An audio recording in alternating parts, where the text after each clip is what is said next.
Боре Видевски, еден од осудените за двојното убиство на малолетната Вања Ѓорчевска и пензионерот Панче Жижовски, не е во живото загрозувачка состојба. Втор ден како е сместен на клиниката за нефрологија поради проблемите кои ги има со бубрезите. Неговата хоспитализација ја одложи седницата пред апелационите судии за 11 мај. Неговиот адвокат бара тој да биде задржан на болничко лекување, бидејќи, како што тврди, резултатите на Видевски покажувале потреба од дијализа. Видете, притворот е мерка за обезбедување. Притвор е притвор, и куќен да е, и болнички да е во болнички услови, тоа е повторно притвор. Ние имаме институции во оваа држава што може да го контролираат и куќниот притвор, а и притворот во болнички услови. Нека биде и болнички услови, не е проблем. И сето тоа, неговото присуство секако може да биде обезбедено ако има соодветен болнички третман. Во вакви услови, во притворско одделение, во Шутка не може да има болнички третман. Од затворот во Шутка тврдат дека досега во повеќе наврати Видевски бил прегледуван од затворскиот лекар, а по потреба носен бил и на скопските клиники.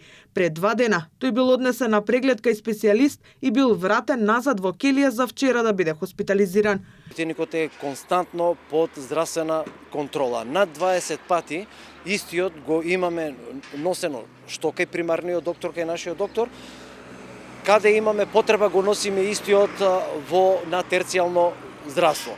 На наредниот ден вчера, на 8 беше однесен и истиот е хоспитализиран и е во понатамошна лекарска грижа.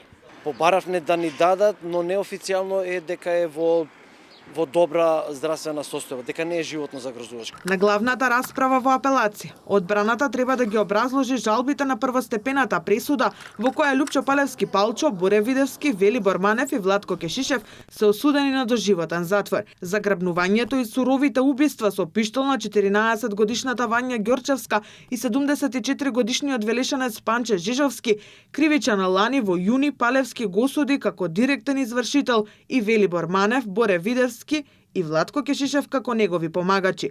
Обвинителството го гонеше и таткото на Вања, Александар Ѓорчевски, но судијата Ивица Стефановски го ослободи од обвинението затоа што обвинителството не го докажа тоа. Според првостепената пресуда, обвинетите добија по 10 години затвор за грабнувањето на Вања, а доживотен затвор за убиствата. Целта им била да изнудат пари од мајката на девојчето. Жалба има поднесено и обвинителството за ослободителната пресуда за таткото на Вања, Александар Ѓорчевски.